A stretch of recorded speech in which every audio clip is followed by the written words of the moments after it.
The smoke hung thick in the Lucky Dollar saloon, a gray veil that turned every man into a shadow and every woman into a ghost. May Delaney closed her eyes as the last note of silver threads among the gold faded from her lips, letting the applause wash over her like dirty water. 5 years singing in this dust-choked corner of creation, and she'd learned to tell the difference between appreciation and hunger in the sound of clapping hands. "That's all for tonight, gentlemen," she said, stepping down from the makeshift stage, just planks laid over whiskey barrels. But it kept her above the sawdust and tobacco juice that stained the floor. The oil lamps flickered in their sooty globes, and moths battered themselves against the glass, drawn to light that would kill them. May watched one spiral down, wings singed, and nudged it away from the bar with her fingertip. Foolish creatures, she thought, just like men chasing after promises that burned. Behind the bar, Silas Graves counted coins with the devotion of a man saying prayers. The saloon owner had a face like old leather left too long in the sun, and eyes that tallied everything the drinks poured, the cards dealt, the songs sung. He'd been tallying May for 3 years now, ever since she'd arrived in Silver Mercy with nothing but a carpetbag and a voice that could make miners forget the ache in their backs. "Good crowd tonight," Silas said without looking up. "Though I noticed you skipped the second verse of Sweet Betsy." My throat was dry. "Your throat's been dry for every love song this month." His fingers never stopped moving over the coins. Bad for business when the songbird won't sing about romance. May poured herself a glass of water from the pitcher kept special for her no liquor. Not anymore. They got their money's worth. They pay for dreams. May, sweet lies about love and home and women who wait. Silas finally looked at her, and his smile had too many teeth. "Speaking of which, your contract's got another year on it. Wouldn't want you forgetting." The contract, always the contract, hanging over her head like a noose made of paper and ink. Room and board and protection from the rough men who thought a saloon singer was fair game, all for the low price of her voice 6 nights a week and her freedom 7 days a week. The saloon door swung open, bringing a gust of desert wind that scattered dust across the floor. The man who entered moved like he was walking through church quiet, deliberate, aware of every board that might creak under his boots. Young, maybe 25, with dark hair that looked like he'd cut it himself with a knife. His clothes were clean but plain, brown wool pants and a white cotton shirt that had seen careful mending. No gun belt, which was strange enough to make every head turn. He paused just inside the door, gray eyes taking in the room, the faro tables, the bar, the stage, May. His gaze lingered on her for a heartbeat before moving on, cataloging exits and faces with the methodical attention of a man who lived by being careful. "We're about closed, stranger," Silas called out, though the clock wouldn't strike midnight for another hour. The young man reached into his vest pocket, and May saw several hands drift toward holsters, but he only pulled out a worn leather pouch, shaking a few coins into his palm. "Just looking for a game," he said.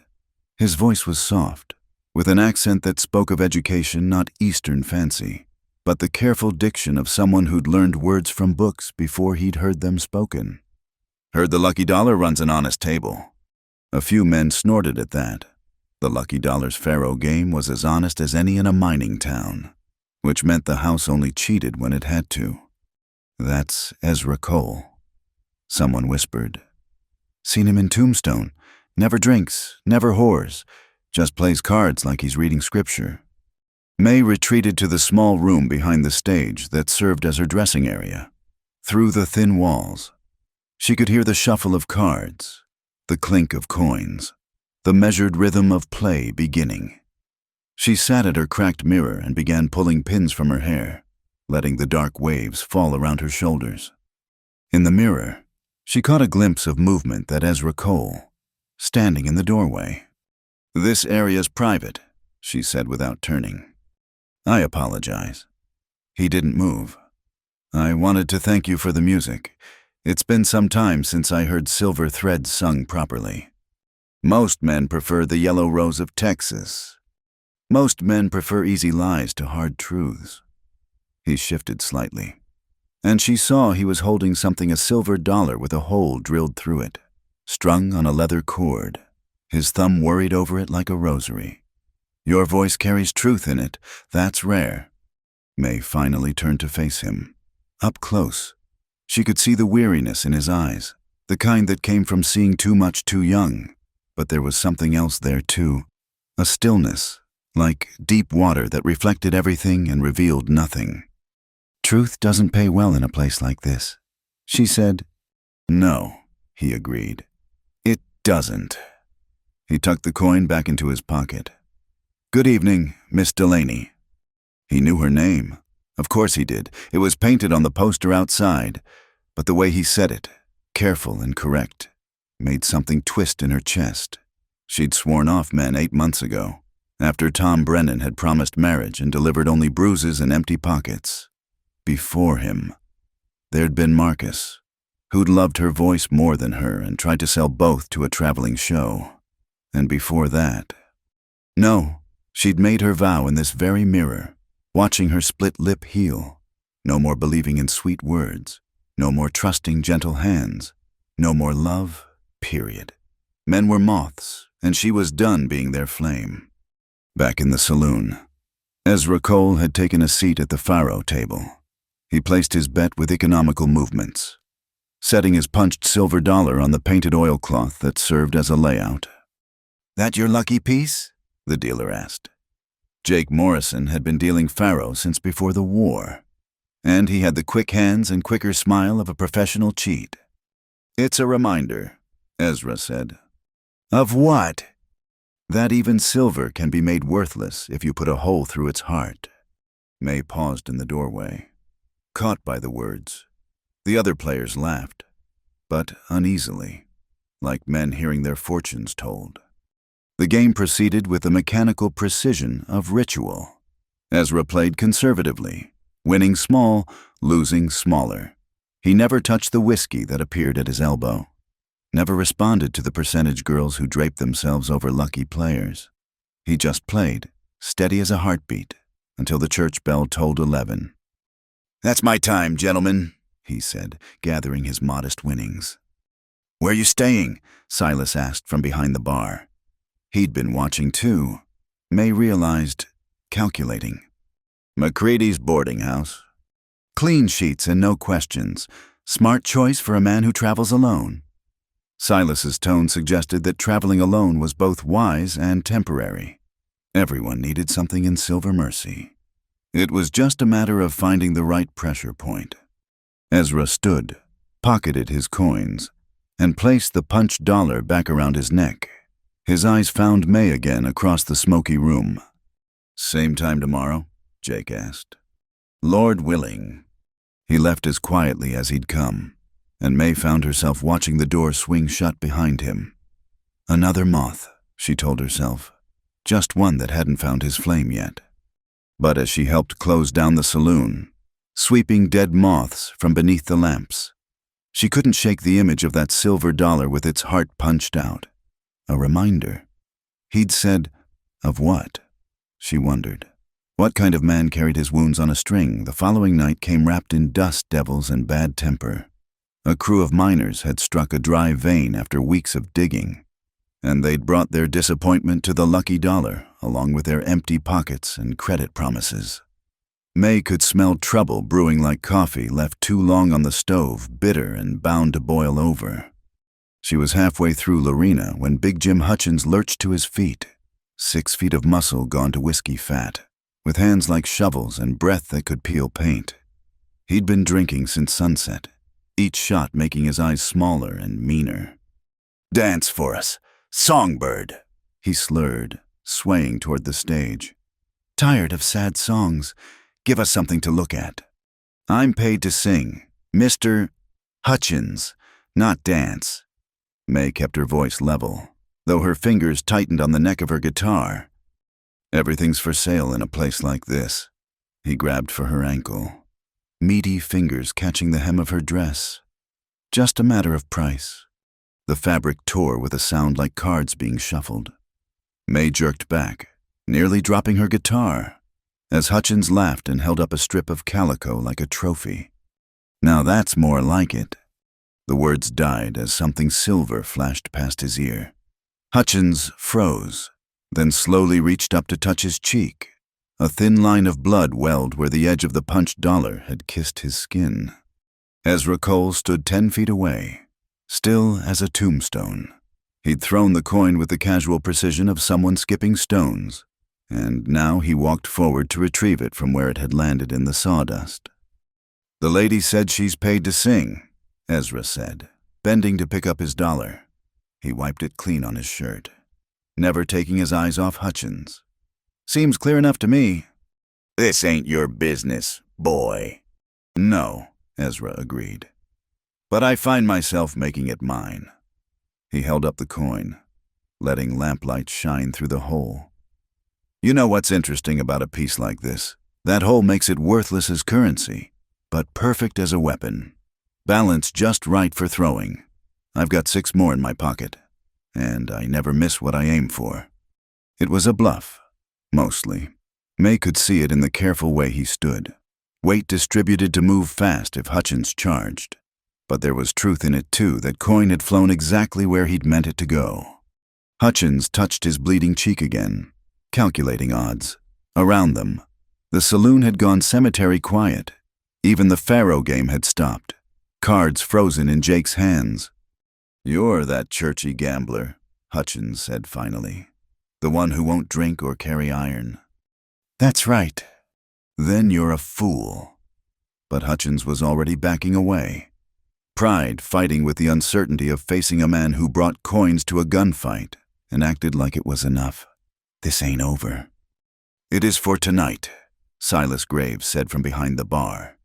He had a scattergun laid across the wood, not pointed at anyone but ready to be, "You've had enough. Jim, Charlie, walk him home." After Hutchins was hauled out, still muttering threats, the saloon slowly returned to life. Cards shuffled, drinks poured. Conversations resumed in undertones. May found herself standing at the edge of the stage, holding her torn dress closed, watching Ezra settle back at his usual table like nothing had happened. She should go change, should retreat to her dressing room and pin the tear and pretend this was just another night in a long string of them. Instead, she found herself walking to his table. "That was a risky throw," she said. He looked up from his cards. "Not particularly. I've been practicing since I was 12. With coins, with whatever came to hand.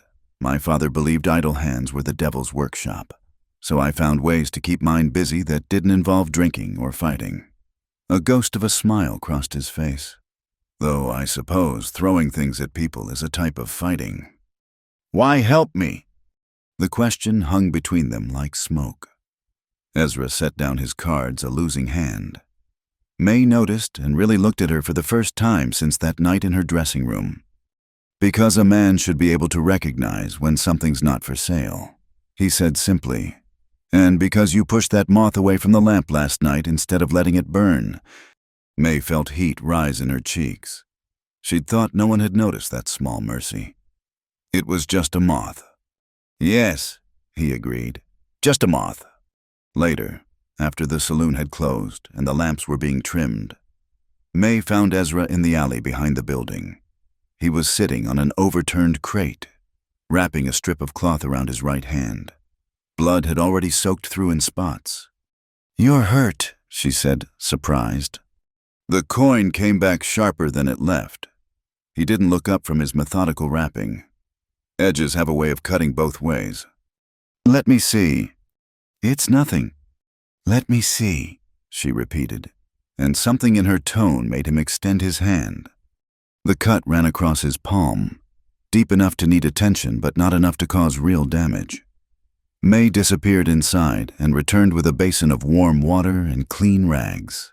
She'd tended enough wounds in her time. Broken bottles and knife fights were as common as tumbleweeds in Silver Mercy. "You could have just let it be," she said, cleaning the cut with a gentle efficiency. Silas would have handled it eventually. Eventually is often too late.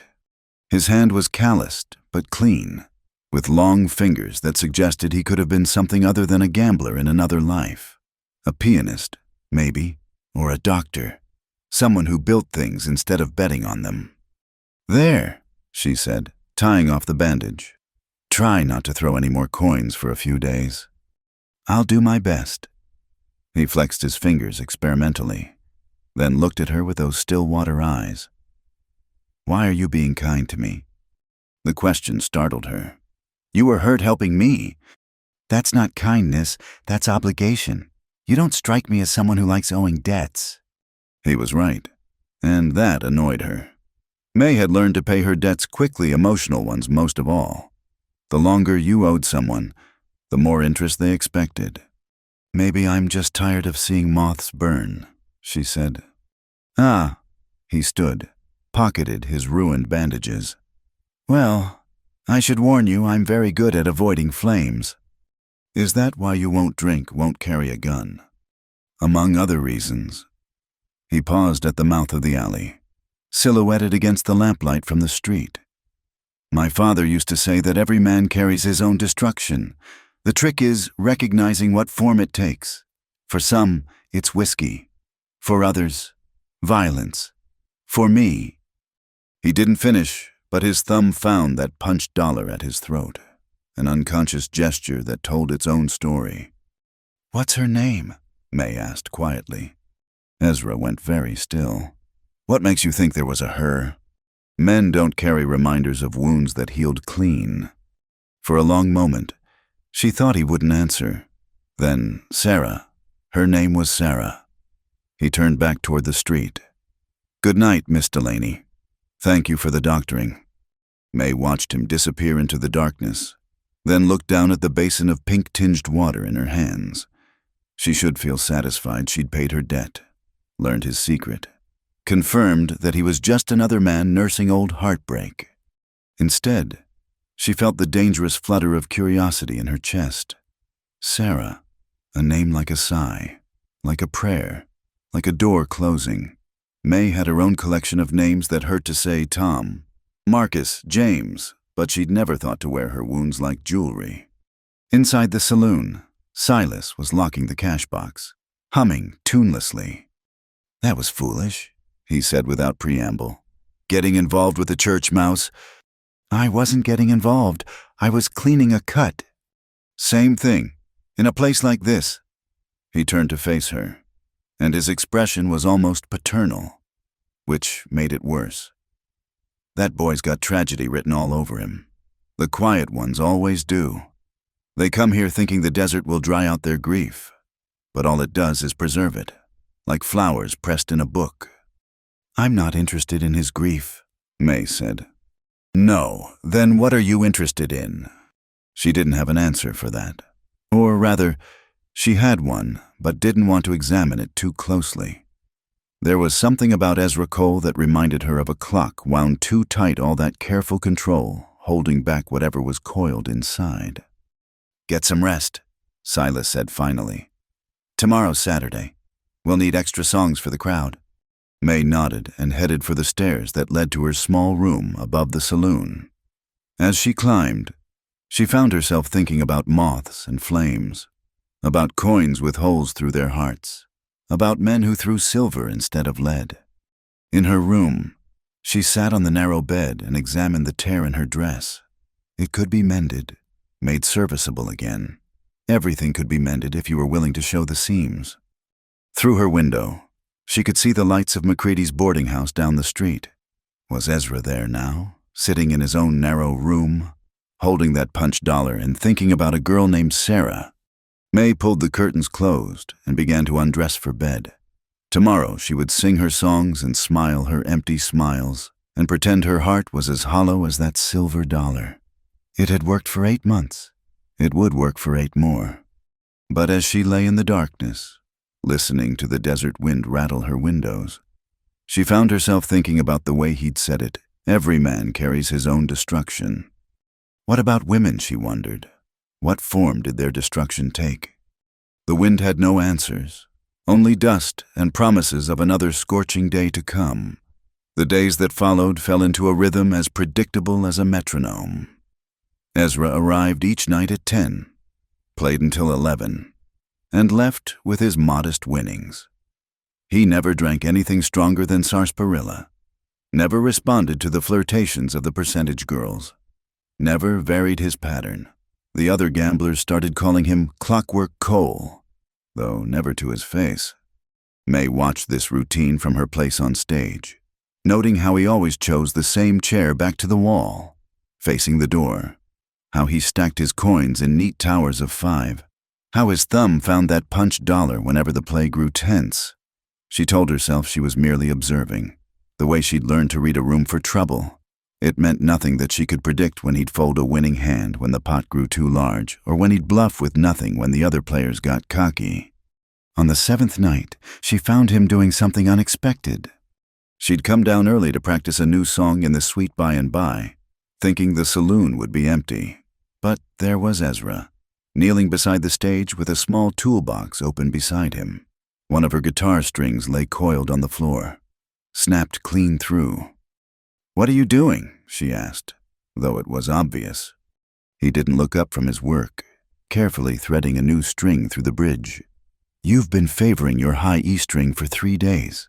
Heard it starting to fray during Barbara Allen last night." His fingers moved with practiced efficiency. "Mrs. McCready mentioned you ordered replacements from the general store, but they haven't come in yet." "So you just decided to fix it yourself?" "I decided to fix it before it broke mid-performance." He tightened the tuning peg with small, precise turns. A broken string during a song is like a lie in the middle of a truth. It ruins the whole thing. May sat on the edge of the stage, watching him work. "You know guitars." "I know instruments. My mother played piano. Taught me that anything that makes music deserves respect." He plucked the new string, listening to the tone, adjusting. "There, not too tight. Strings are like people put too much tension on them and they snap." He packed up his tools and stood, finally meeting her eyes. There was sawdust in his hair from kneeling, and May had to resist the urge to brush it away. "Thank you," she said. "You're welcome." He started to leave, then paused. "That new song, In the Sweet By and By, it's a hymn." "I know. Silas won't like it. Hymns don't sell whiskey." "I don't sing to sell whiskey." A smile ghosted across his face, the first real one she'd seen from him. "No, I don't suppose you do." He left a piece of paper on the stage beside her guitar. When May picked it up, she found a few bars of music notation written in pencil, with the notes beneath, "Try this fingering for the bridge, easier on your left hand." She stared at the paper, then at the door he'd gone through. The notation was clean, educated. The suggestion was good, better than what she'd been doing. But it was the fact that he'd noticed her struggling, had thought about it enough to write down a solution. That made something shift in her chest. That night, when she sang the hymn, she saw Ezra's lips moving along with the words, "Asterisk, in the sweet by and by. We shall meet on that beautiful shore." His eyes were closed, and for a moment his careful control slipped. She could see the boy he'd been, sitting in some small church somewhere, believing in beautiful shores and eternal meetings. The moment passed. His eyes opened. The mask settled back into place, and he returned to his cards. But May had seen behind the curtain, and she couldn't unsee it. The next morning, she found a small package outside her door. Inside was a tin of honey drops and a note, "For your throat. The desert is hard on voices." No signature, but she recognized the handwriting. She should have thrown them away, should have maintained the wall she'd built around her heart, brick by bitter brick. Instead, she found herself sucking on a honey drop during rehearsal, letting the sweetness coat her throat. Small kindnesses. That's how it always started. Tom had brought her wildflowers. Marcus had mended her shoe. James had shared his lunch. All of them had started with small kindnesses before revealing their larger cruelties. But as the days passed, Ezra's kindnesses remained stubbornly small. A shawl left on her chair when the nights grew cold.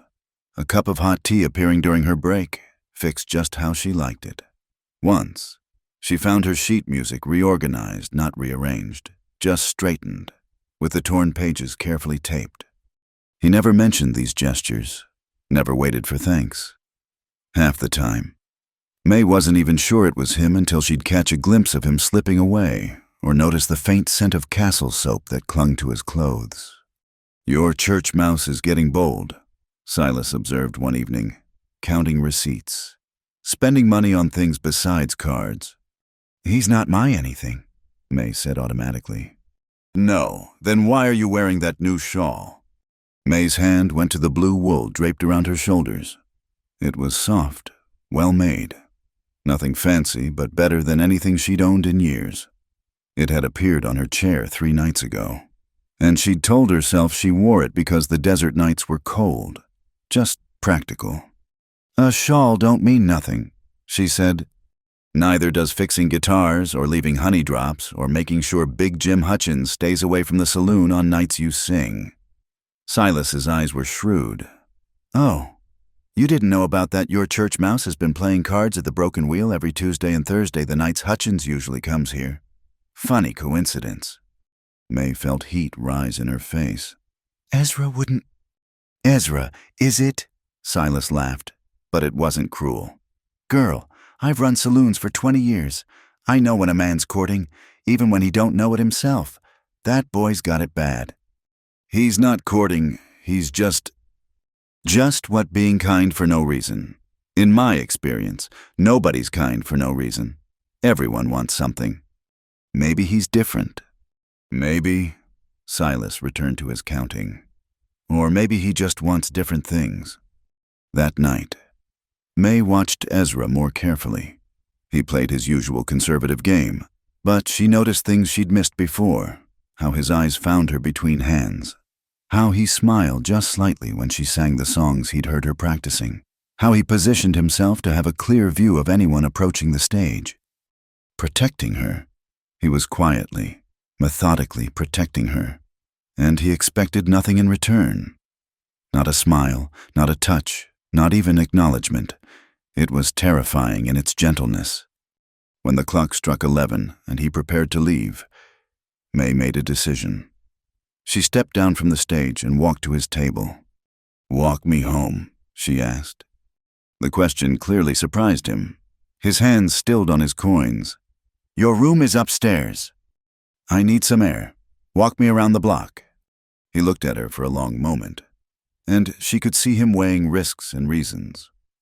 Then he nodded, pocketed his winnings, and stood. Outside, the desert night was crisp and clear.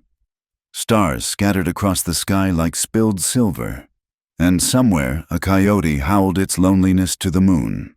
They walked in silence at first, May's heeled boots clicking against the wooden sidewalk. "Why?" she asked finally. "Why what?" "The string, the honey drops, the shawl."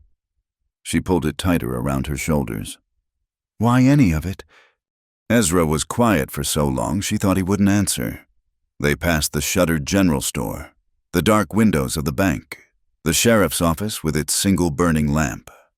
"My father used to say that kindness was like water in the desert," he said eventually. "Rare, precious, and usually evaporating before it does any good. But that didn't mean you stopped trying to dig wells." "I'm not a well." "No," he agreed. "You're not." He stopped walking, turned to face her. In the moonlight, his eyes were silver as his punched dollar. "You're someone who pushes moths away from flames, who sings hymns in a saloon, who bears her wounds with grace. I don't need you to be anything more than that. Everyone needs something." "Yes," he said simply. "I need to remember that not everyone is Sarah." The name hung between them like a ghost. May wanted to ask. Wanted to know what kind of woman left a man carrying his heart with a hole through it. But she recognized the gift he'd given her truth, unadorned, and wouldn't cheapen it with curiosity. "I swore off men," she said instead. 8 months ago.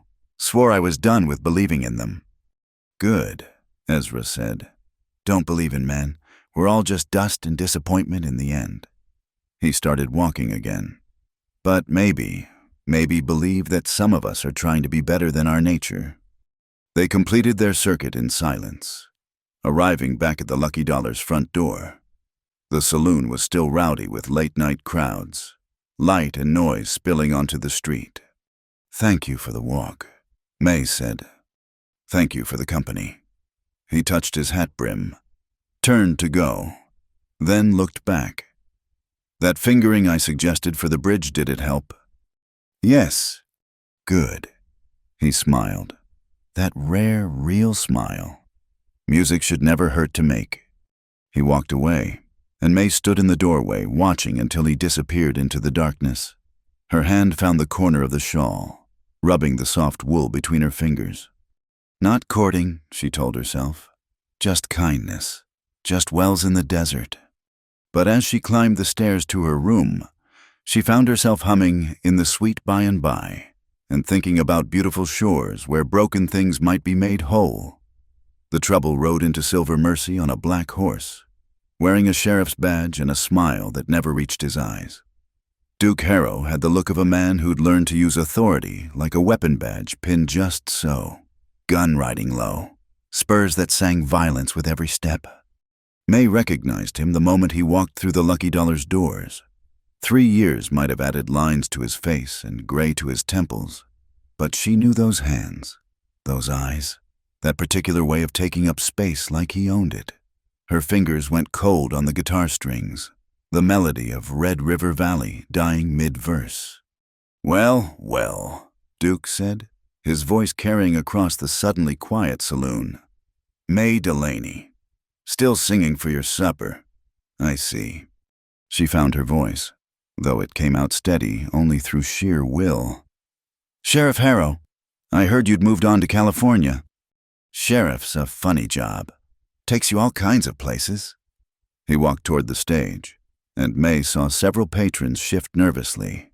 Even with a badge, Duke radiated the kind of danger that made smart men count their exits. Tracking a gang of claim jumpers, trail led here. Imagine my surprise, finding an old friend in this dust hole. Friend. The word tasted like copper pennies and old fear. Ezra looked up from his faro game, taking in the scene with those careful eyes. His hand moved casually to his vest pocket, not for a weapon, May knew, but for that punched dollar? His tell when calculating odds. "The lady's in the middle of a set," Silas said from behind the bar. He'd gone pale beneath his weather-beaten tan. "Maybe you could wait." "Maybe I couldn't." Duke's hand dropped to his gun butt. Not a threat, exactly. Just a reminder. "May and I have history, don't we, darling?" May set her guitar aside with trembling hands. "That was a long time ago." "Not so long. Let's see. 3 years since Tucson you left so sudden. I never got to say goodbye proper." His smile widened. "Good thing I keep detailed records. Amazing what a man can learn from paperwork." The implied threat hung in the air like smoke. May's contract with Silas, the careful fiction of her debts, the web of paper that kept her here Duke had been reading, calculating, planning. "Perhaps we could discuss your business in my office," Silas suggested, sweating now. "In due time." Duke's attention never left May. "Right now. I'm enjoying the music. Play something for me."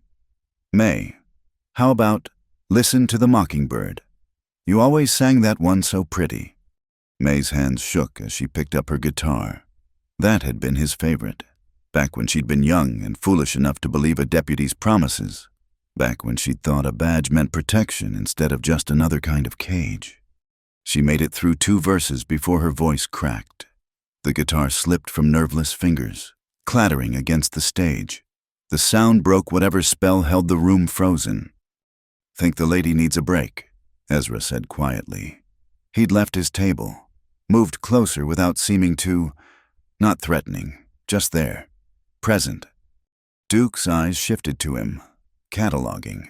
"Don't believe we've met. I'm Sheriff Harrow." "Ezra Cole." "The church mouse gambler."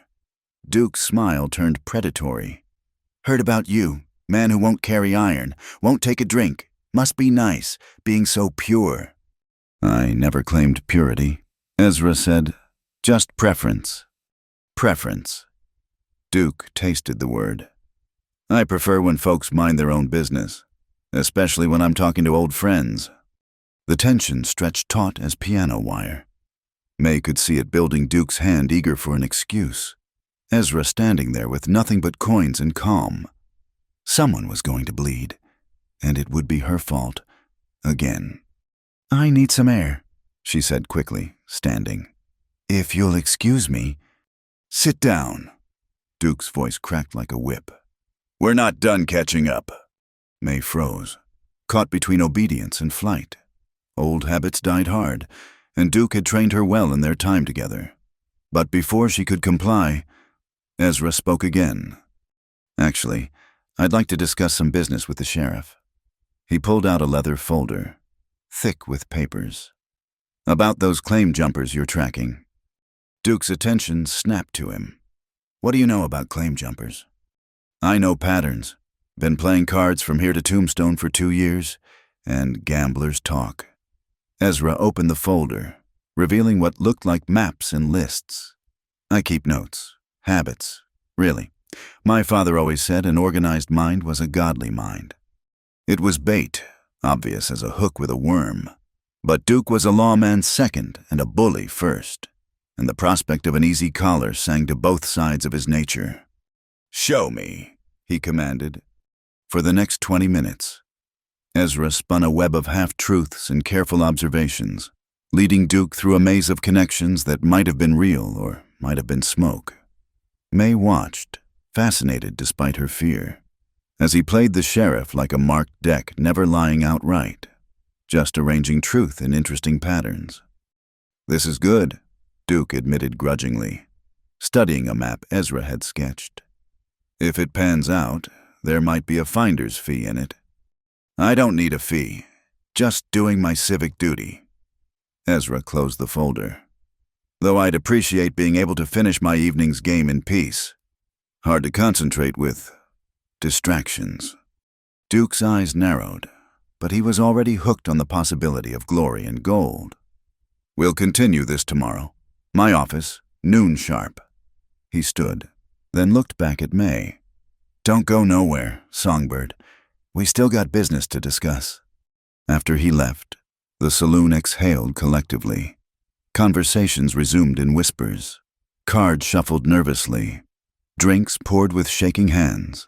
May sank onto a chair, guitar forgotten, trying to stop the trembling that had taken hold of her bones. Breathe, Ezra said quietly, suddenly beside her. Just breathe. You don't understand, she whispered. Duke, he was... I know what he was. His voice was steady as bedrock. I can read a bruise beneath powder same as anyone, but what he was don't determine what happens next. Silas approached, ledger in hand, face grim. He was asking about your contract earlier, real interested in the particulars. He opened the book, showing columns of figures. May, I gotta tell you something. These numbers, they ain't exactly... I know, May said dully. I've always known. Charging me for dresses I already owned. Protection I never asked for. Interest that compounds daily. I'm not stupid. Silas. Then why? Because it was better than the alternatives. She looked at the ledger with its damning arithmetic. How much does it say I owe? $800, give or take. Ezra whistled low. That's more than most folks see in 5 years. That's the point. Silas had the grace to look ashamed. It keeps the girls here, working, safe, fed, but never free. I ain't proud of it, but Duke's got plans for that debt, May finished. Sell it to him. Let him collect however he sees fit. I won't do that, Silas said quickly. Whatever else I am, I ain't that kind of man. But Duke's got authority. He could make things difficult. More difficult than impossible, May laughed, bitter as alkali water. Let me guess he's already got a buyer lined up. Some house in California that pays top dollar for experienced entertainment. Neither man answered, which was answer enough. There might be another way, Ezra said slowly. He was turning that punch dollar over in his fingers, thinking, the debt's not real, but the paper is, and paper can be won or lost, same as gold. What are you suggesting? Silas asked. A game. Saturday night. Everything legal and above board. The book goes on the table. Against what you don't have $800. No, Ezra agreed. But I have things worth more than money to the right person. He looked at May, and something in his gray eyes made her heart skip. Question is whether you trust me enough to risk it. It's not my risk, May said. It's yours. Is it? He pocketed the dollar and stood. Think about it. Saturday's 3 days away. Lot can happen in 3 days. He left then, and May was alone with Silas and the weight of numbers that had never added up to anything but captivity. Outside, she could hear Duke's spurs singing down the boardwalk, a promise and a threat in every step. You could run, Silas suggested quietly. Tonight, I wouldn't stop you. May thought about it. She'd run before, from Tucson, from Denver, from all the places Duke had marked her as his. But running took money, and money took time, and time was a luxury she'd never been able to afford. No, she said finally. I'm tired of running. She picked up her guitar, found it still in tune despite everything. Besides, I have a show to finish. She returned to the stage and sang Listen to the Mockingbird all the way through, her voice steady as steel. It wasn't Duke's song anymore. It was hers, bought and paid for with 3 years of fear. In the back of the room, she noticed Ezra had returned, standing in the shadows by the door, watching, waiting, planning something behind those careful eyes. Trust, he'd asked for, trust from a woman who'd sworn off such luxuries. But as she sang, she found herself thinking about wells in the desert, about kindness that expected nothing, about men who threw silver instead of lead. Maybe trust, like everything else in Silver Mercy, was just another kind of gamble. The question was whether the odds were finally in her favor. The past had a way of seeping through cracks like water through old wood. That night, alone in her room, May sat by the window and let the memories come. She'd held them back for 3 years, but Duke's presence had broken the dam. Tucson, 1882. She'd been 18, fresh off a ranch where her father had drunk himself to death and her mother had followed from grief. The Golden Horseshoe Saloon had seemed like salvation, steady work, a room of her own. And Deputy Duke Harrow, with his easy smile and promises of protection.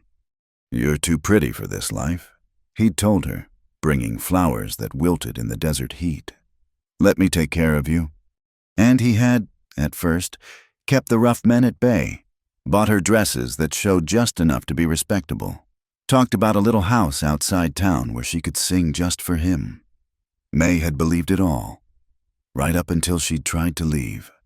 You owe me, he'd said. And suddenly there were debts for the protection, the dresses, the flowers, even the compliments. Everything had a price in Duke's ledger, and the numbers only moved in one direction. The bruises had been careful, never where they'd show. Duke was smart that way. A lawman who knew exactly how far the law would bend before it broke. When she'd finally run, it had been with nothing but the clothes on her back and blood in her mouth from biting her tongue. Denver had been different. She'd thought she'd learned her lesson, but Marcus had been so gentle, so patient, a traveling musician who spoke of art and beauty and the purity of song. He'd never raised a hand to her. He'd just sold her voice instead, booking her in places that wanted more than music, taking his cut off the top and calling it management. By the time she'd reached Silver Mercy, May had perfected the art of seeing through men's masks. James, the banker's son who'd courted her briefly, had shown his true face quickly enough, wanted a songbird he could cage and display at parties. She'd ended that before it could properly begin, and sworn her oath that very night. No more trust, No more hope. No more love. But now, a soft knock interrupted her thoughts. May opened the door to find Ezra standing in the hallway, hat in hand. "It's late," she said. "I know. I'm sorry. He paused, seeming to gather words like a man picking careful steps through uncertain ground. "I wanted you to know something about Sarah." May stepped aside, letting him in. It was improper, but propriety had never kept her safe anyway. Ezra stood awkwardly in the small space, looking at everything but her: the narrow bed, the cracked mirror, the guitar propped in the corner. She was the minister's daughter back home. He began without preamble. "Willow Creek, Kansas. Population 300 on a good day. I was 17, she was 16, and we were going to be married soon as I turned 18. He pulled out the punched dollar, holding it up to the lamplight. This was meant to be melted down for her ring. My father had already given his blessing, said Sarah would make a good minister's wife when I took over the parish. You were going to be a minister. That was the plan. Follow in my father's footsteps. Preach on Sundays. Tend the flock." A bitter smile crossed his face. Then the cholera came through. Took a third of the town in 2 weeks. Sarah went on a Tuesday. I held her hand while she burned with fever. Prayed every prayer I knew. Made every bargain with God I could think of. May knew better than to offer comfort. Some stories had to be told straight through, like cauterizing a wound. After the funeral, I found her diary.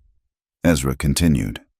She'd been in love with Samuel Morrison, the school teacher, had been for months. All those walks we took, those talks about our futures, she'd been wishing I was him, too kind to hurt me, too trapped to be honest. He pocketed the coin. I left Willow Creek that night.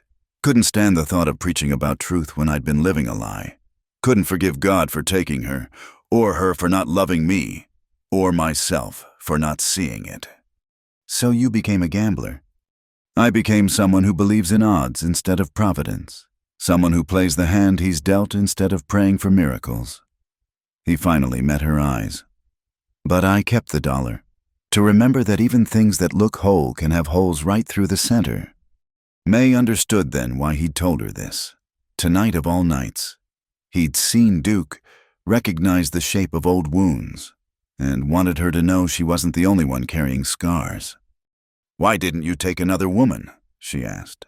"It's been years." Made a promise at Sarah's grave, said I'd keep myself for her memory, even if that memory was a lie. He shrugged. "Foolish, maybe, but promises matter, even the foolish ones, especially those. And now I'm thinking maybe keeping promises to the dead is just another way of punishing the living." He moved toward the door, then turned back. "That game on Saturday, I'll need to stake everything I have. My savings, my horse, even this." He touched the dollar at his throat. "Want you to know what I'm risking." "I didn't ask you to?" "No, you didn't. That's why I'm doing it." He put his hat back on, tipped the brim. "Your former beau made one mistake tonight. He assumed you were alone. You're not anymore." After he left, May sat on her bed and tried to sort through the tangle of emotions in her chest. Ezra had laid his wounds bare, trusted her with the story that had shaped him. It was more intimate than any touch, more binding than any promise. She thought about Duke's hands, Marcus's calculations, James's pretty cage. Then she thought about Ezra's careful kindness, his punched dollar, his quiet presence that asked for nothing but offered everything. The next morning, she found a note slipped under her door. "Taught myself a card trick, the kind that beats cheaters at their own game. For the first time in 8 months, May felt something that might have been hope. The following days passed in a strange dance of preparation and pretense. Duke came by the saloon each evening, watching May perform with possessive eyes, discussing old times just loud enough for others to hear. Each word was calculated to remind everyone that he had a claim predating any paper in Silas's ledger.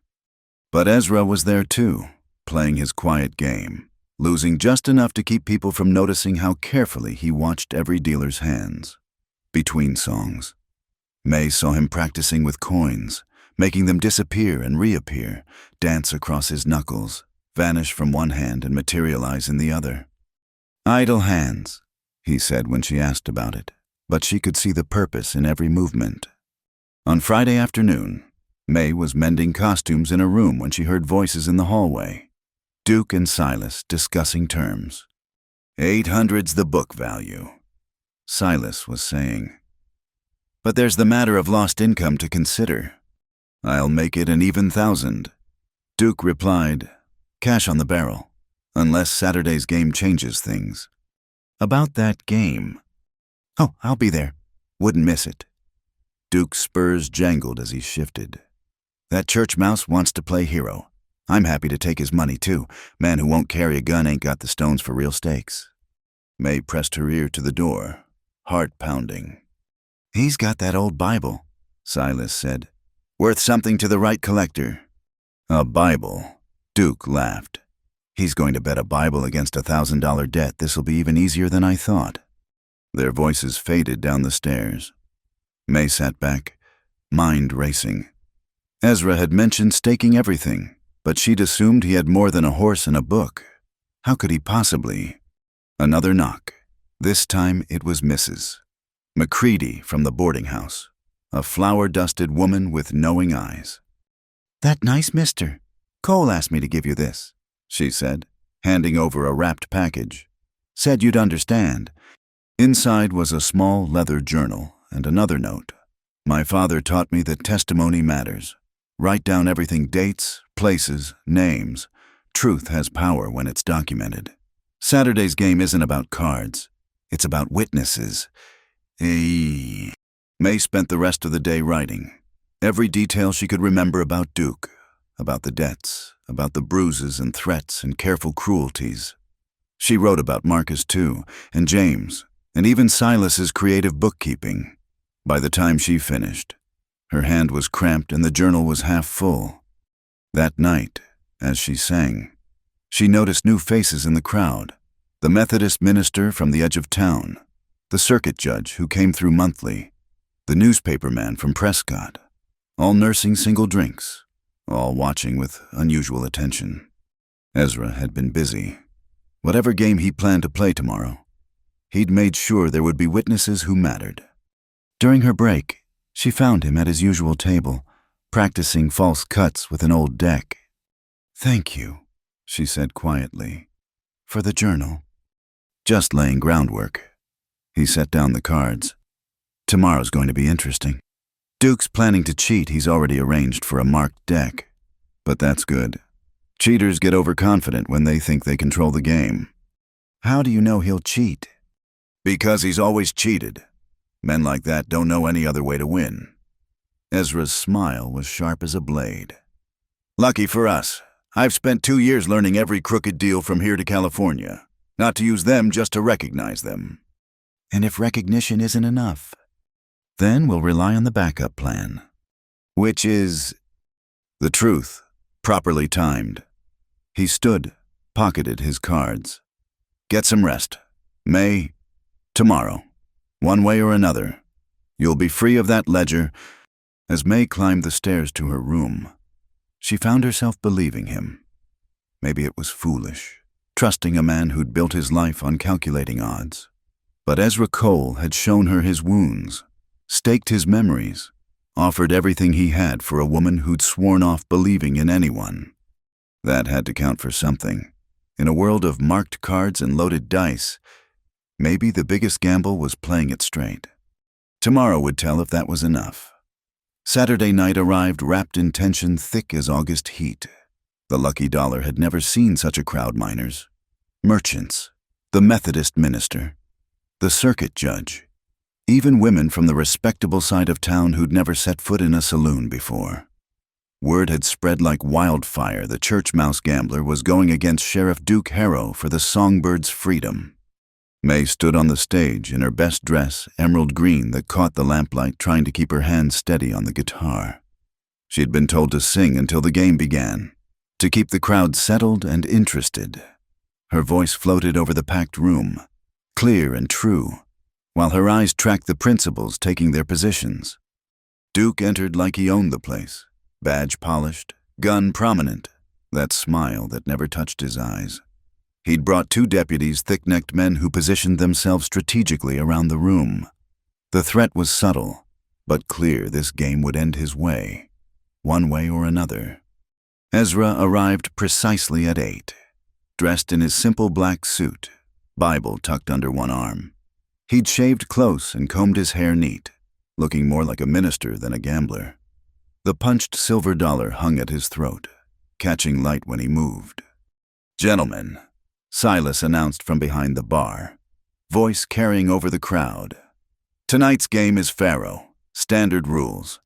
The stakes, mister, Cole's entire possessions against Miss Delaney's contract and all associated debts."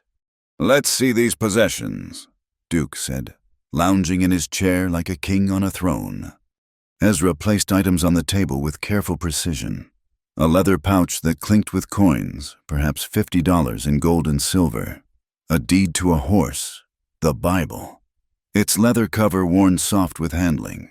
And finally, with obvious reluctance, the punched dollar on its cord. "That's it," Duke laughed. "Boy, that won't cover 1/10 of what she owes." "I have one more thing." Ezra reached into his jacket and withdrew a folded paper. A letter of credit from the First Bank of Tucson, $500. The room stirred. Duke's eyes narrowed. How does a drifting gambler get credit like that? "By keeping my word and paying my debts." Ezra said simply, "The bank president is a religious man. Appreciated that I carry my father's Bible." It was still short of the full amount, but Duke was already tasting victory. "Fine, but when you lose, you leave town tonight. Don't need no broke church mice cluttering up my jurisdiction." "Agreed.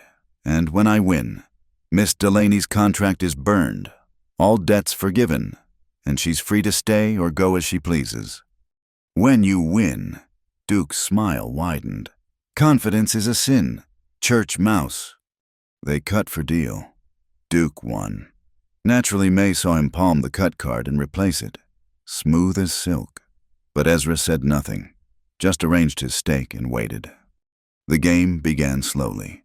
Duke dealing with practiced ease. Too practiced, May realized. She'd watched enough faro to recognize the signs, the tiny crimps on certain cards. The way Duke's thumb found them unerringly. He was playing with a marked deck, just as Ezra had predicted. For the first hour, Ezra lost steadily. Small bets, careful plays, but the cards never seemed to fall his way. Duke's pile grew while Ezra's shrank. The crowd murmured, some with sympathy, others already calculating how to curry favor with the winning sheriff.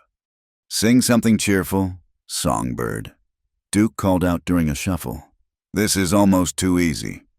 May's fingers found the strings, but instead of something cheerful, she began Amazing Grace. Her voice rose pure and strong, filling the smoky room with the old hymn. She saw Ezra's lips move slightly with the words, saw his fingers tap the rhythm on the table. That's when she noticed it. He was tapping a pattern. Losses on the upbeat, wins on the down. He was controlling his losses. She realized, playing Duke's ego like an instrument. The second hour saw the tide begin to turn. Ezra started calling his bets differently, placing chips with what seemed like random abandon. But May could see the calculation in it. He was tracking the marked cards, using Duke's own system against him. "Getting desperate?" Duke asked as Ezra pushed a larger stack forward. "Just playing the odds," Ezra replied calmly. The card came up in Ezra's favor, then again, and again. Duke's smile began to strain at the edges. He shuffled more frequently, dealt faster, but somehow Ezra kept finding the winning plays. "You're counting," Duke accused. "Of course I'm counting. Any fool can count to 13. Ezra's tone was mild, but May heard steel underneath. "Question is what I'm counting." By the third hour, the piles had reversed. Ezra's winnings towered while Duke's dwindled. The sheriff's face had gone red, then white. His deputies shifted restlessly, hands hovering near their guns. "This ain't natural," Duke snarled. "Nobody's this lucky." "Luck has nothing to do with it," Ezra said. He picked up the deck, fanned it faces down. "See, the thing about marked cards is they work both ways.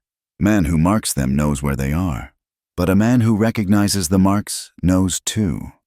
The room went deadly quiet. "You're accusing me of cheating." Duke's hand dropped to his gun. "I'm stating a fact." Ezra set the deck down gently. "These cards have been crimped, shaded, and nicked. Amateur work. Really here." He flipped over the ace of hearts, pointing to a tiny mark on the back. "And here, the king of spades, with its telltale crimp." "Prove it," Duke growled. "Already did. We've been playing with your marked deck for 3 hours. Every person in this room has watched you deal from it." Ezra looked around at the crowd and the judge, the minister, the newspaper man. "Course, I could have called it out at the start. But where's the justice in that seemed fairer to let you hang yourself with your own rope?" Duke's face contorted with rage. "You sanctimonious little—" "Sheriff Harrow," the circuit judge stood, voice cutting through the tension. "I've seen enough, Mr. Cole has clearly won this game, despite your attempts to rig it. I suggest you honor the wager before this becomes a matter for higher authorities." "You don't understand," Duke said desperately. "She owes me. From before. From Tucson. I got rights." "No," May said, finding her voice at last. "You don't—" She stepped down from the stage, reached into her bodice, and withdrew the leather journal. 3 years ago, Deputy Duke Harrow used his position to coerce me into a relationship. When I tried to leave, he invented debts, threatened arrest, and used violence to keep me compliant. It's all here, dates, times, witnesses who were too scared to speak then but might speak now." "That's lies," Duke snarled. "You came to me willing." "A woman who's hungry and scared ain't willing," May said quietly. "She's just surviving." The judge took the journal, flipped through it with growing disgust. "Sheriff, I think you'd better leave. Tonight. And if I hear you've come within 50 miles of Miss Delaney again, I'll make sure every lawman from here to California knows exactly what kind of man you are." Duke stood slowly, his deputies flanking him. His eyes found May, promising retribution. But Ezra stepped smoothly between them. "The lady's under my protection now," he said softly. "And unlike you, I don't need a gun to keep a promise." For a moment, violence trembled in the air like heat lightning. Then Duke turned and stalked out, his spurs singing a retreat that sounded like defeat. The room erupted in voices, but May only had eyes for Ezra. He was carefully packing up his belongings, the coins, the deed, the Bible. His hands shook slightly as he tied the punched dollar back around his neck. "The letter of credit," Silas said, holding out the paper. "You'll want this back." Ezra smiled. "Keep it. Payment for all those free glasses of sarsaparilla." He looked at May. "You're free. Contract's void. Debt's erased. You can go anywhere you want. And if I want to stay—" Something flared in his gray eyes' hope. "Maybe, or something deeper. Then I'd be pleased to hear you sing again tomorrow night, and the night after, for as long as you choose." May felt tears prick her eyes. Freedom. After 3 years of running, of hiding, of being owned in all but name.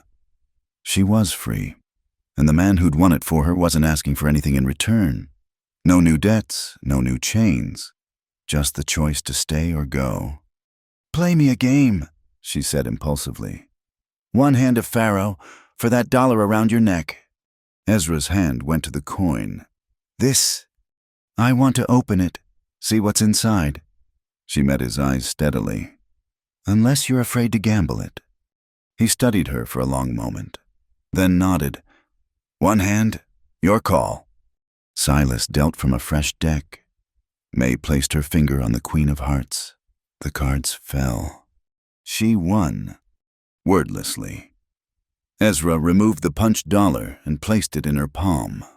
It was warm from his skin, worn smooth from handling.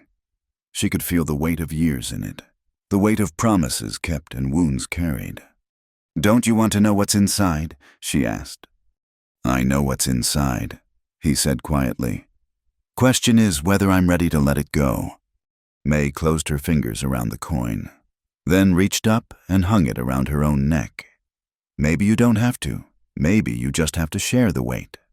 For the first time since she'd known him, Ezra Cole smiled full and true, and it transformed his careful face into something beautiful. "May Delaney," he said, "would you do me the honor of a walk? I find myself in need of air." She took his offered arm, and together they walked out of the Lucky Dollar and into the desert night, where stars spread across the sky like scattered silver, and the future waited, wide and free as the western wind. The night exploded into chaos before they'd gone 10 steps from the saloon. Duke Harrow emerged from the shadows between buildings, his deputies flanking him, all pretense of law abandoned. His face was twisted with rage and whiskey. He'd found courage in a bottle while they'd been inside. "Thought you'd won, did you?" Duke's words slurred, but his hand was steady on his gun. "Nobody makes a fool of Duke Harrow.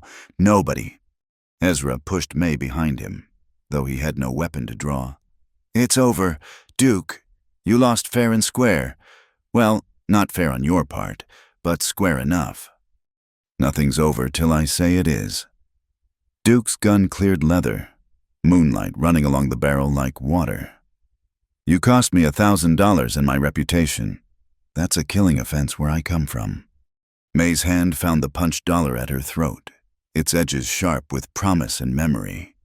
Around them, the street was emptying fast. Folks in Silver Mercy knew when to make themselves scarce.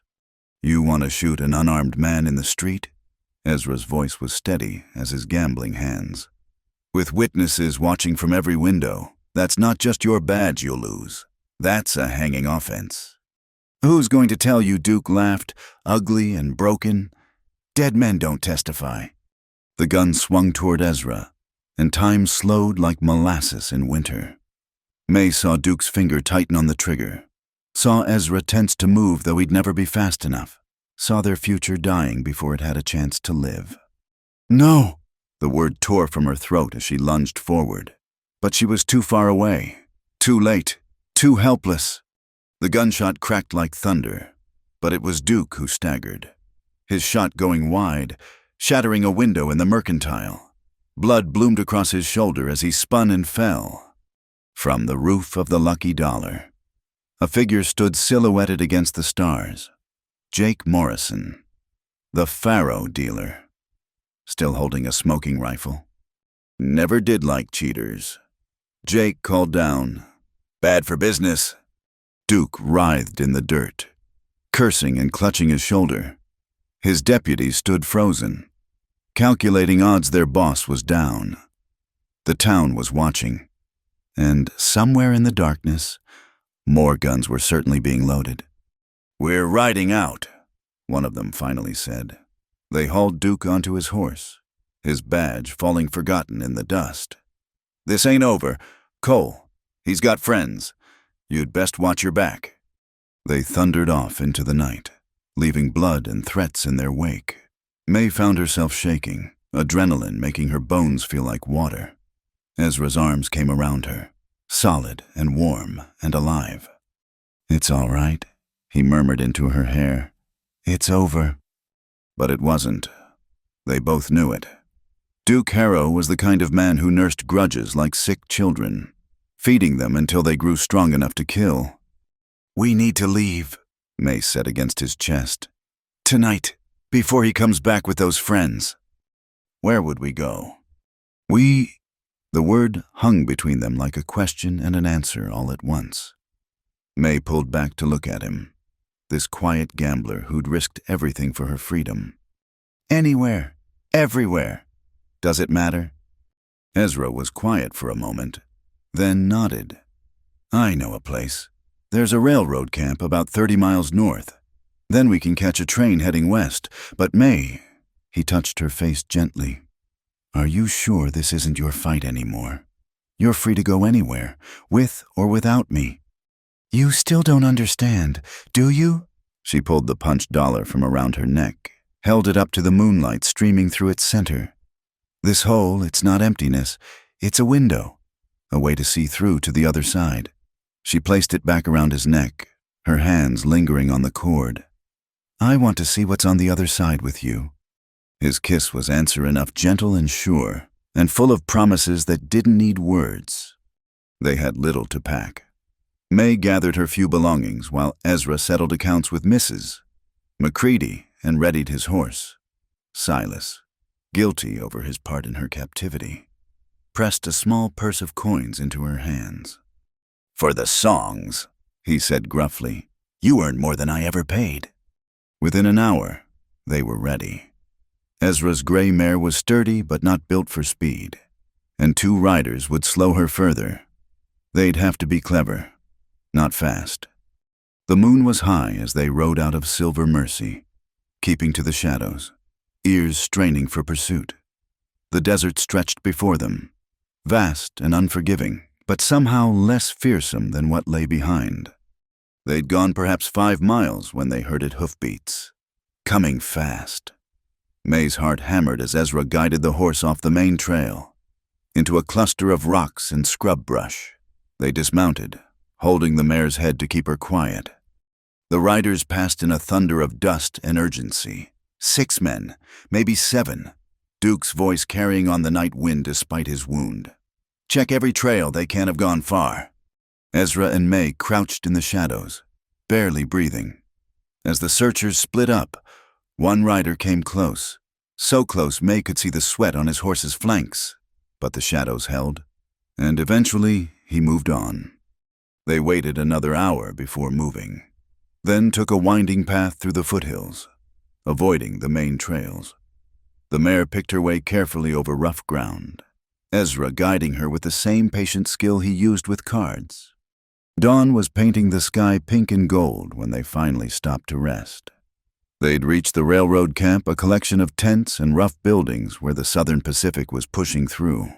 The sound of hammers on steel rang like church bells in the morning air. There, Ezra pointed to a water tower beside the tracks. Westbound train stops there every afternoon. We can buy passage to California. And then we disappear, become new people. I've got enough saved to start over, maybe open a small shop somewhere, or, he hesitated. You could sing properly in a real theater. San Francisco has places where they appreciate true talent. May thought about it, a new life, a clean start. No more saloons or contracts or men who thought they owned her. It sounded like a dream. But dreams, she'd learned, needed tending like gardens. There's something I need to tell you, she said, about Duke, about why he won't give up. Ezra waited, patient as always. In Tucson, there was a child. The words came hard, each one a stone in her throat. Duke's child. I lost it early, probably a blessing given the circumstances, but he blamed me, said I did it on purpose to spite him. That's when the real cruelty started. She expected to see disgust or disappointment in Ezra's eyes. Instead, she found only compassion. I'm sorry, he said simply, for your loss, for what he put you through. It doesn't change things between us. The only thing it changes is how much I want to protect you from him. He took her hands in his. May, we've both got histories, things we've lost, things we've survived. That's not what defines us going forward. A train whistle echoed across the desert, lonely and hopeful at once. May looked at this man who threw silver instead of lead, who'd gambled everything on her freedom and asked nothing in return. I want to tell you something about that dollar, Ezra said suddenly. The real reason I kept it. You don't have to. I want to. He pulled it out, let it spin on its cord. After Sarah died, after I read her diary, I was going to throw it in the river. But my father stopped me. He said broken things could still have purpose, just different than intended. This dollar can't buy anything, but it reminds me that value isn't always about being whole. May touched the coin, then his face. Show me. What? Show me what's on the other side. What's through the window? He smiled, that rare, transforming smile. All right, but first, we need to disappear. Duke will check the trains. We'll need to be people he's not looking for. They spent the morning transforming themselves. May traded her saloon dress for a simple calico from a miner's wife. Ezra bought work clothes and a broad hat that changed his silhouette. When the westbound train arrived, they boarded as Mr. and Mrs. Carpenter, newlyweds heading to start a farm in California's Central Valley. As the train pulled away, May watched Silver Mercy disappear into the desert haze. Somewhere out there, Duke Harrow was hunting for a saloon singer and a gambling church mouse. He'd never think to look for a farmer and his wife. Ordinary people living ordinary lives. Regrets? Ezra asked, watching her face. No. May fingered the simple gold band he'd bought from the camp store, not real gold, just brass, but it caught the light like a promise. No regrets. The train gathered speed, carrying them toward whatever waited on the other side of broken things. Behind them, the desert held its secrets. Ahead, the rails sang of possibility. May began to hum not one of her saloon songs, but something new. Something that spoke of journeys and hope and love that grew in unlikely ground. Ezra's hand found hers, and together they watched the world remake itself with every mile.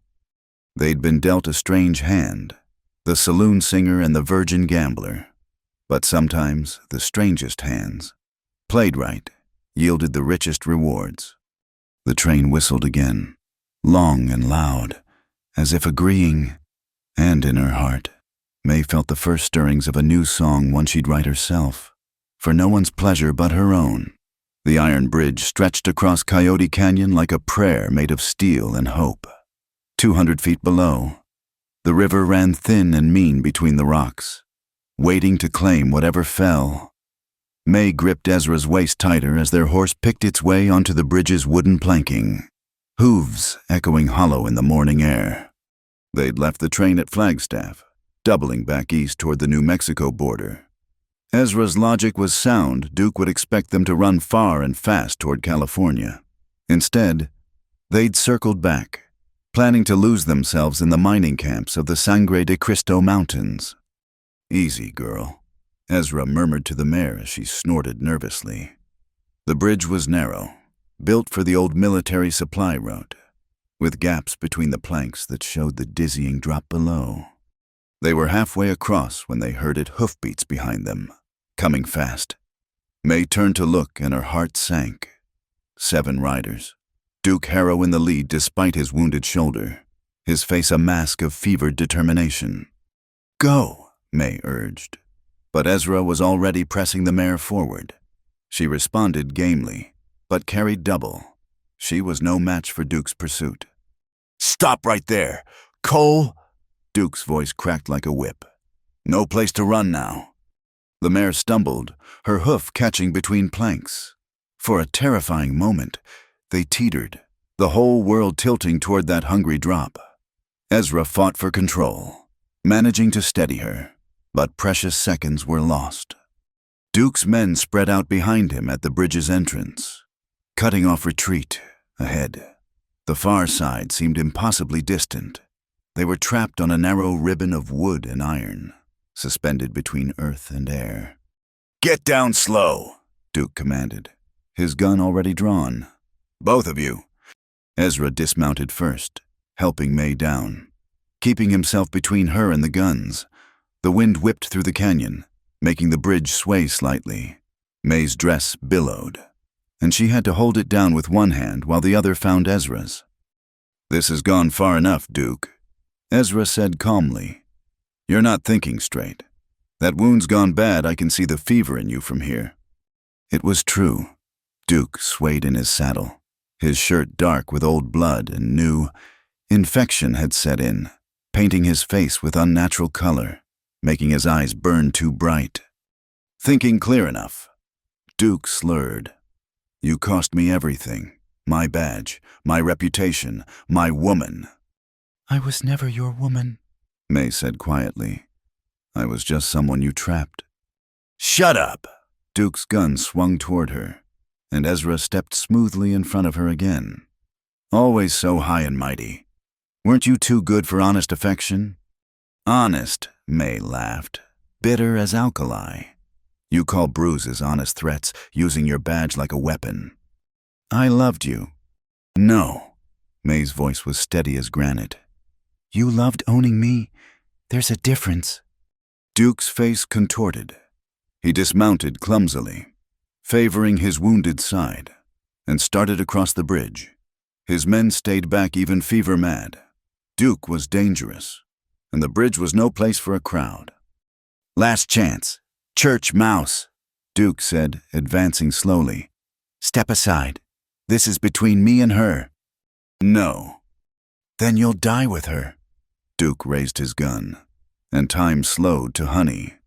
May heard everything in that moment: the river below, the wind singing through the canyon, the creak of wood under Duke's boots.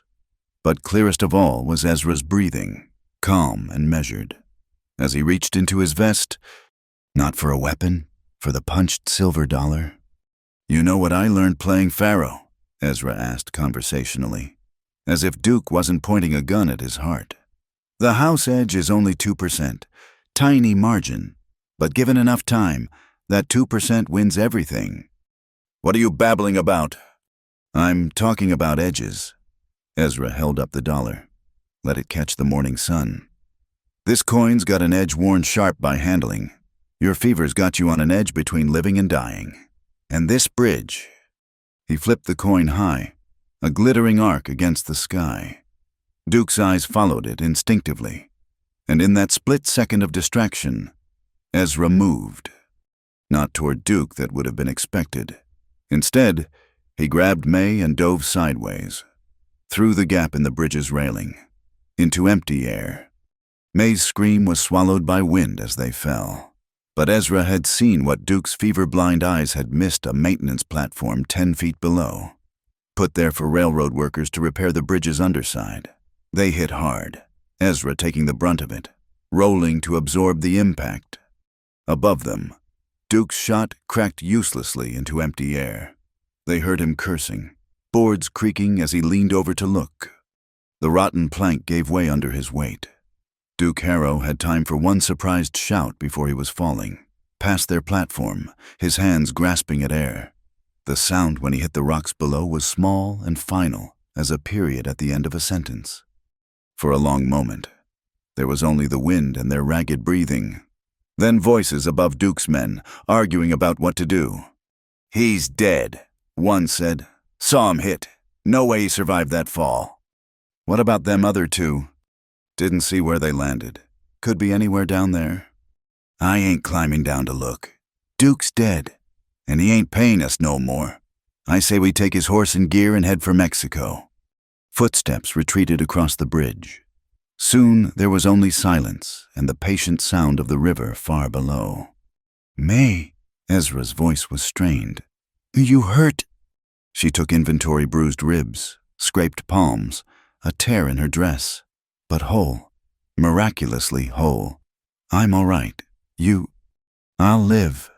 He sat up slowly, wincing, "though I think I've played my last hand for a while."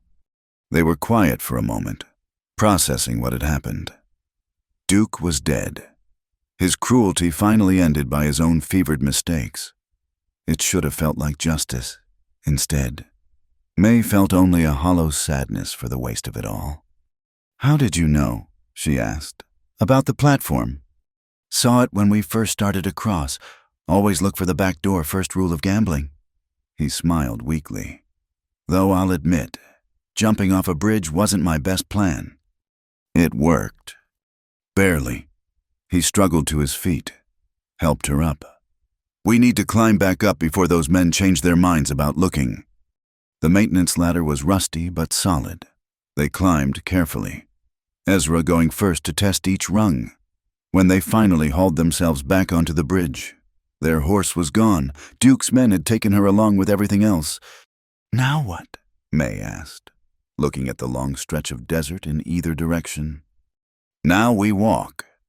Ezra took her hand, laced their fingers together. Railroad camp's maybe 10 miles that way.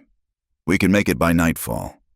They started walking, leaving the bridge and its ghosts behind. The sun climbed higher, baking the desert into shimmering waves. May's torn dress caught on brush. Her shoes were made for saloon floors. Not rough trails, but she kept going, drawing strength from Ezra's steady presence beside her. Sing something, he said after a while. Makes the miles go easier. So May sang not her saloon songs, but hymns half-remembered from childhood. Folk songs learned from other traveling women. Even made up melodies that spoke of survival and stubbornness. Her voice echoed off the canyon walls, claiming the empty spaces. When she faltered, throat dry, Ezra took up the melody, his untrained voice cracking but determined. They sang together, badly but bravely, making their own harmony in the wilderness. The sun was setting when they finally saw smoke from the railroad camp's cook fires. May's feet were bloody in her ruined shoes. Ezra's shoulder was purple with bruising, but they'd made it. We must look a sight, May said, trying to smooth her wild hair. We look alive, Ezra corrected. That's all that matters. At the camp, they found unexpected allies. The railroad workers had no love for lawmen like Duke Harrow, who'd made their lives difficult with petty corruptions and selective enforcement. When Ezra and May stumbled in with their story, they were met with food, water, and a profound lack of curiosity about details. There's a supply train heading east tomorrow. The foreman told them, could use a cook and a clerk, if you're looking for honest work. May and Ezra exchanged glances, east away from everything they'd known, towards cities and possibilities neither had imagined. What do you think? Ezra asked her. Ready for another gamble? May felt for the punched dollar at her throat. She'd somehow kept it through everything, through its hollow center. She could see Ezra's face, tired and battered but smiling. As long as we're playing together, she said. I like our odds. That night, they slept under stars in borrowed blankets. Their first night truly free. No more running, no more fear, no more ghosts with badges and bitter claims. Just the two of them and whatever tomorrow brought. May's last thought before sleep was of that moment on the bridge, when Ezra had chosen to jump rather than step aside. He'd taken the ultimate gamble not on cards or coins, but on their chance of falling together rather than apart. And somehow, against all odds, they'd won. Dawn broke gentle over the small monastery of San Miguel, painting the adobe walls rose and gold. May woke to the sound of bells calling morning prayer, her body aching from their ordeal, but her spirit strangely light. Beside her in the narrow infirmary bed, Ezra stirred, his shoulder wrapped in clean bandages that smelled of herbs and careful tending. Sister Catherine, a round woman with hands gentle as her voice, brought them breakfast, simple fare of porridge and honey, but it tasted like a feast after their trials. The U.S. Marshals will want to speak with you again today, she said, setting down the tray. They've been very patient, waiting for you to recover. It had been 3 days since the railroad workers had brought them here, more dead than alive after their flight from the bridge. 3 days of testimony and documentation, of watching the law work the way it was supposed to, slow, careful. Just. Marshal William Foster was nothing like Duke Harrow, a quiet man with thoughtful eyes. He'd listened to their story without judgment, taking notes in precise handwriting. More importantly, he'd brought news from Silver Mercy. Silas Graves testified about the false ledgers. Foster had told them. Along with 3 other saloon owners Duke was extorting, Jake Morrison provided a statement about the marked cards. The circuit judge wants Duke's whole network dismantled. Now, as Ezra sat up carefully, May saw him reach reflexively for the punched dollar at his throat, only to remember she still wore it. His hand dropped. and something in that gesture made her decision. I want to get married, she said. Ezra paused with his spoon halfway to his mouth. What? Here, today, in the chapel. She touched the dollar, feeling its worn edges. I'm tired of running, tired of pretending, tired of being afraid. I want to stand up in front of God and everybody and choose you, properly. May? His voice was careful, like he was handling something precious. You don't have to. I know I don't have to. That's why I want to. She met his eyes squarely. Unless you'd rather not. I know you made promises about Sarah. No. The word came quick and sure.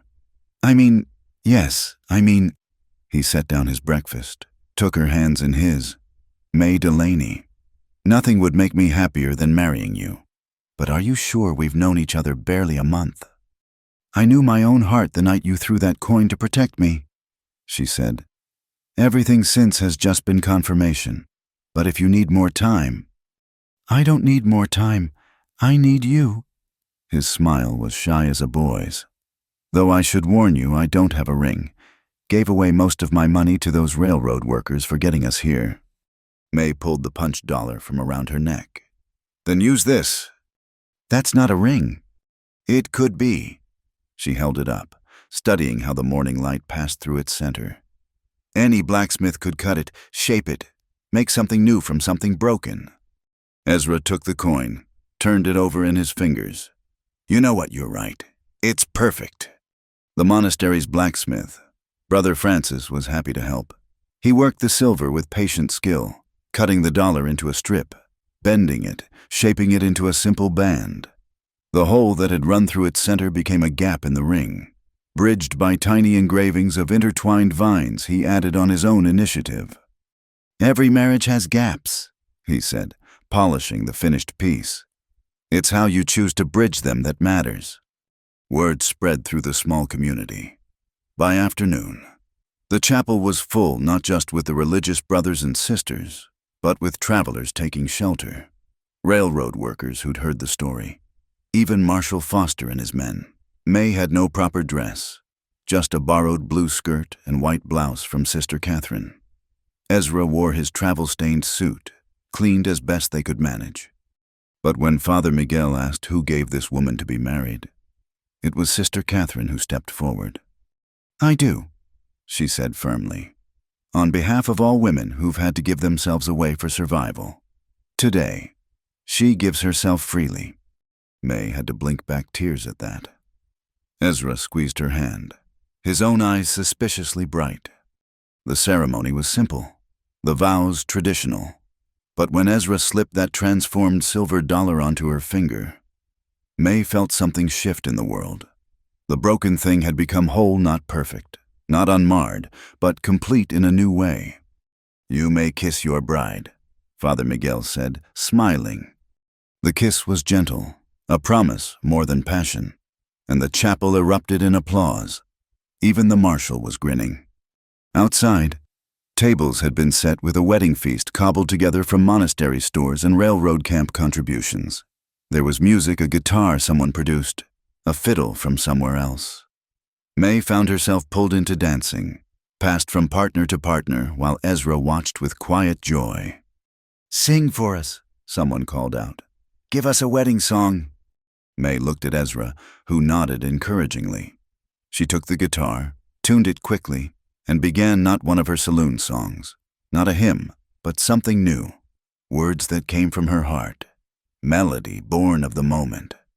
I was a bird in a gilded cage, singing songs for copper coins, till a quiet man with gentle ways showed me where the sky joins.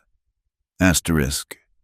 Her voice rose clear and true, telling their story in verse: the moth and flame, the silver dollar, the bridge where they chose to fall together rather than stand apart. When she finished, there wasn't a dry eye in the courtyard. That was beautiful, Sister Catherine said, dabbing her cheeks. You should write it down. I will, May promised. First of many. As the sun set, Marshal Foster approached them. I've had a telegram from Denver. There's a witness protection program for folks who testify against corrupt lawmen. New names, new start. Stake money to establish yourselves. Interested. May and Ezra looked at each other, conducting one of those wordless conversations that married people learn. Where? Ezra asked. Oregon Territory. Growing town called Cedar Falls. They need a school teacher. He looked at Ezra. Man who can read, write, and figure would be welcome. And they've got a new theater. Mike could use a music teacher, too. When would we leave? Tomorrow, if you're able. Train tickets are already arranged. That night, their first as husband and wife. They lay together in the mission's guest room, mapping out dreams like territories to explore. Elizabeth, May said, I want to be Elizabeth. Elizabeth Cole. Ezra tried it out. I like it, and I'll be Thomas, after my grandfather. Thomas and Elizabeth Cole, respectable schoolteacher and his musical wife. May Elizabeth now laughed softly. Think we can pull it off? We convinced a whole saloon you were worth gambling for and won. We survived Duke Harrow and jumped off a bridge. We turned a broken dollar into a wedding ring. He kissed her forehead. I think we can manage respectable. What about your promise, the one you made at Sarah's grave? Ezra was quiet for a long moment.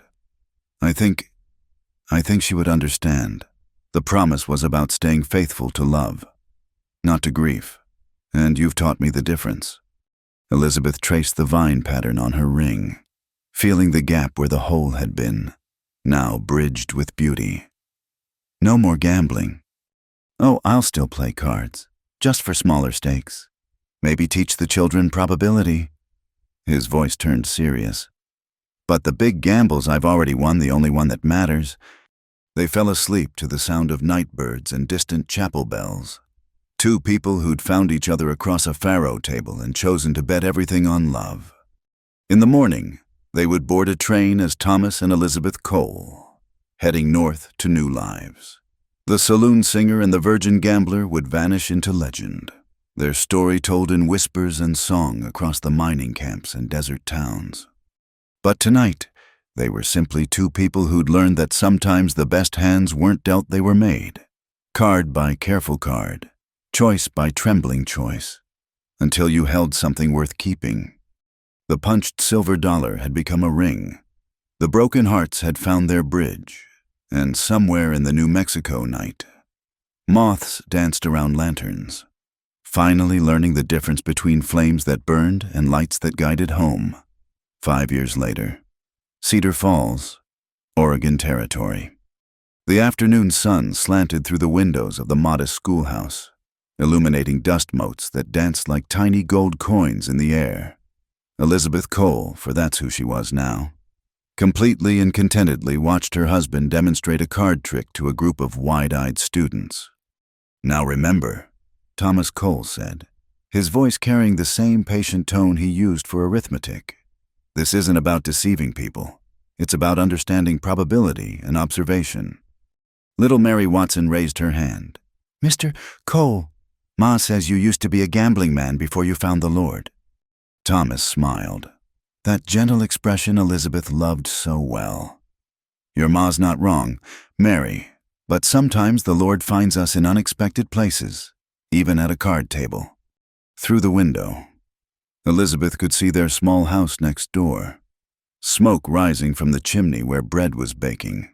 It wasn't much, just 4 rooms and a garden, but it was theirs, bought honest with teaching salaries and the music lessons she gave in the evenings. The school bell rang, and children scattered like startled quail.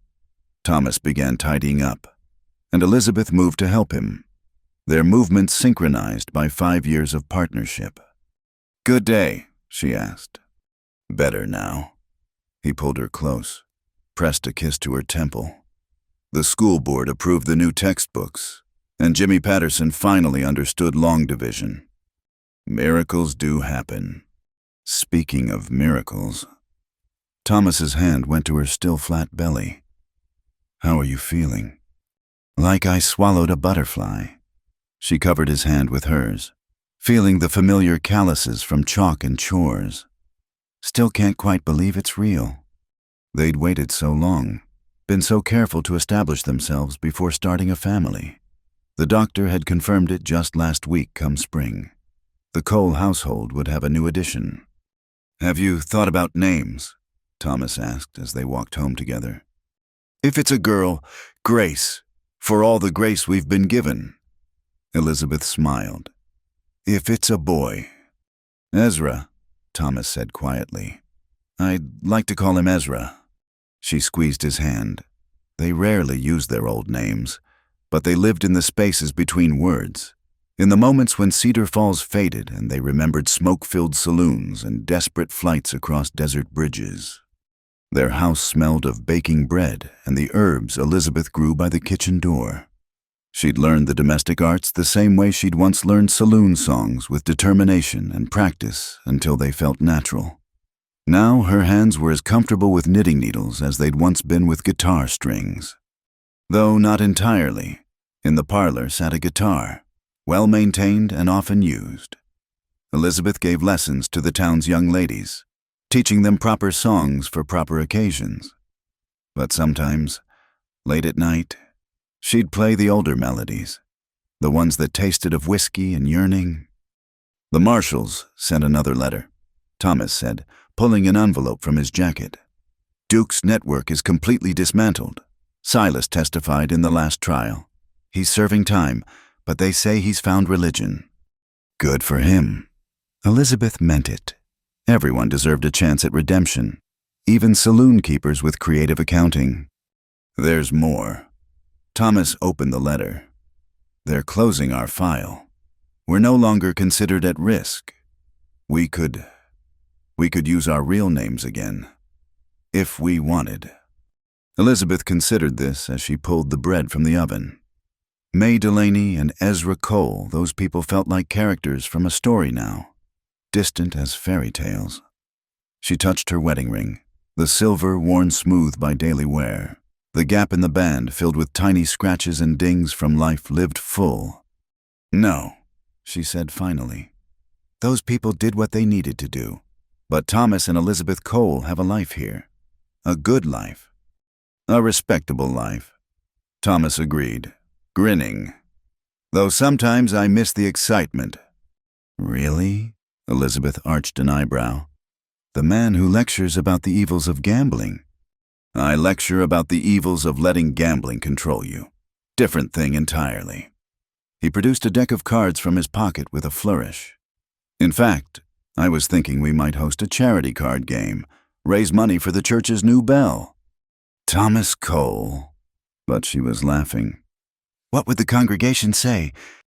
"That their schoolteacher understands both sides of human nature. Makes me better at the job, I think." After dinner, they sat on the porch, watching the sun set over the Cascade Mountains. The town was growing new shops, new families, even talk of a proper theater where Elizabeth might one day perform again. Not as a saloon singer, but as a respectable woman sharing her gift with the community. "I saw Mrs. Henderson today," Elizabeth said. "She asked about my ring again. Wanted to know why I chose one with a gap in it." "What did you tell her?" "The truth, that it reminds me perfection isn't the goal. Completeness is." Thomas took her hand, thumb running over the ring. "Do you ever regret it, the life we might have had if things had been different?" "Different how?" "If I'd been the kind of man who carried a gun, if you'd never had to sing in saloons, if we'd met at a church social instead of over a faro table." Elizabeth thought about it, watching shadows lengthen across their small yard. "Then we wouldn't be us," she said simply. "I wouldn't know the man who threw silver to protect me. You wouldn't know the woman who pushed moths away from flames. We earned each other. Thomas, that's worth more than easy meetings." A neighbor passed, tipping his hat. "Evening, Mr. Cole, Mrs. Cole. Lovely night." "Indeed it is, Mr. Patterson," Thomas called back. When they were alone again, Elizabeth said, "I want to tell our child the truth, when they're old enough, about who we were. what we survived. The saloon singer and the virgin gambler. The woman who learned to trust and the man who learned to let go. She stood, holding out her hand. "Come on, I want to play you something." Inside, she took up the guitar, tuned it carefully. The song that emerged was one she'd been working on, words coming slowly over the years. It wasn't a saloon song or a hymn, but something in between a ballad of second chances and silver dollars, of bridges crossed and new territories claimed. Thomas listened with closed eyes, and when she finished, he was quiet for a long moment. "That's our story," he said finally. "Part of it, the part that matters." She set the guitar aside.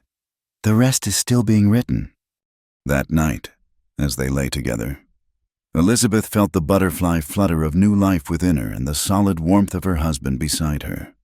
Through the window, stars scattered across the Oregon sky like spilled silver dollars, each one a wish or a promise or a gamble that paid off. Somewhere in New Mexico, desert winds blew through an abandoned saloon, rattling empty bottles and forgotten dreams. Somewhere in California, moths still flew toward flames, not knowing the difference between light and burning. But here in Cedar Falls, in a small house that smelled of bread and herbs and hope, Thomas and Elizabeth Cole had built something worth more than gold or silver. They'd built a life, choice by careful choice, day by ordinary day. The punched dollar had become a ring. The ring had become a promise. And the promise had become a future, stretching out before them like railroad tracks, straight and true and heading home. In her belly, their child turned, and Elizabeth smiled. Boy or girl. They would grow up knowing they were loved, wanted, chosen. They would hear stories of the West that was, and help build the West that would be. And maybe someday, when they were old enough to understand, she would teach them to sing not for coins or contracts, but for the simple joy of lifting their voice and being heard. The guitar sat in the corner, waiting. The stars wheeled overhead, patient.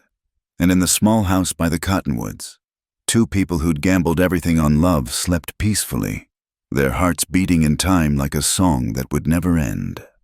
Thank you so much for listening to this story of May and Ezra, of second chances and silver dollars, of love found in the most unexpected places. I hope their journey touched your heart as much as it touched mine in the telling. I'd love to know where in the world you're listening to this story. Please share in the comments below so we can connect and share our thoughts about these characters and their adventures. If you enjoyed this tale from the Old West, please subscribe to Wild West Stories 1850 and hit that like button. And if you really want to help more people discover these stories of the American frontier, please click the hype button. It makes such a difference in helping these tales reach fellow lovers of Western romance and adventure. Until next time, partners, keep riding toward your own sunset, and remember, sometimes the best gambles are the ones we take on love.